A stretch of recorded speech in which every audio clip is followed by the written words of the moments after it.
President Lagarde, Chair Christine, Chancellor Scholz, President Michel, President von der Leyen, President Christodoulidis, distinguished guests.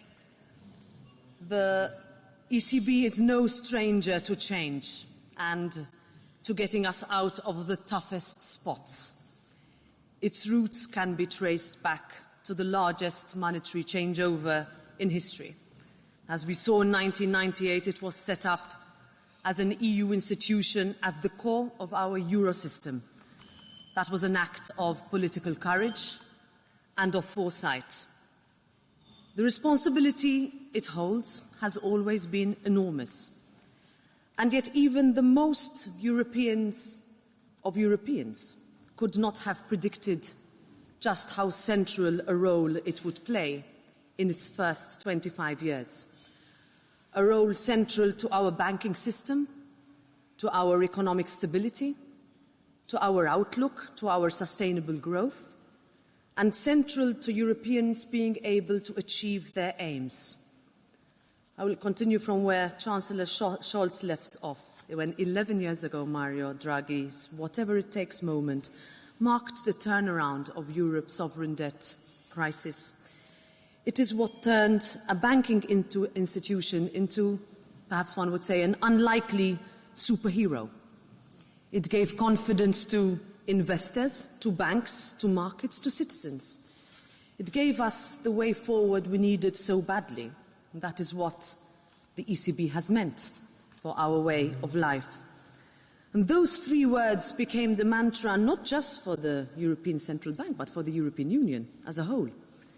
It took conviction, ambition, negotiation, and compromise to overhaul our economic and monetary framework back in 2012. The same spirit was required 2 years ago, when we came together to agree on the unprecedented Next Generation EU. Today we can be proud that in the face of this challenging geopolitical context of high energy prices, of inflation, an illegal war on our borders, all framed within an ongoing climate crisis and a post-pandemic recovery, the European economy continues to show resilience. We have shown that we can absorb the shocks to our systems. The ECB, thanks in no small part to the leadership and the force of nature that is President Lagarde, continues to persevere. It is leading. But perhaps it is time to restate what should be the obvious. Our European economy depends on our banks. They are the litmus test of our economy, our small businesses, our multinationals. The very basis of our own economic growth depends on us providing the right framework. And a green and digital transition is only possible if we can manage to support and sustain economic growth. It is the only way we can hope to service the debts incurred in the post-pandemic recovery.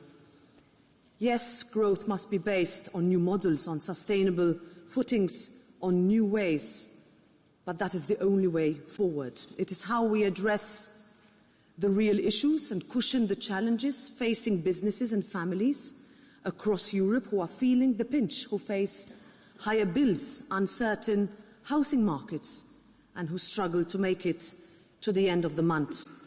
If our businesses and industries are to create jobs, generate wealth, ensure Europe's global competitiveness, and keep capital in Europe, we need to complete our banking union and our capital markets union. We cannot afford that we lose out.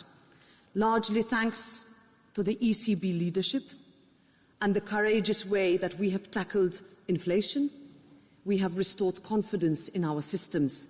And I know that we will stay the course, but we must remain vigilant.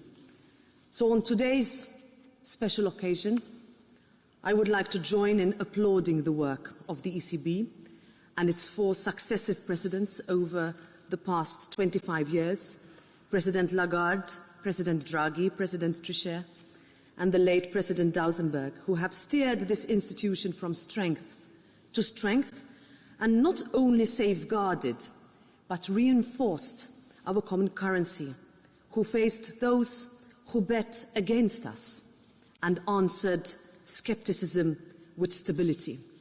So here's to them and to you all. Happy quarter of a century. Thank you.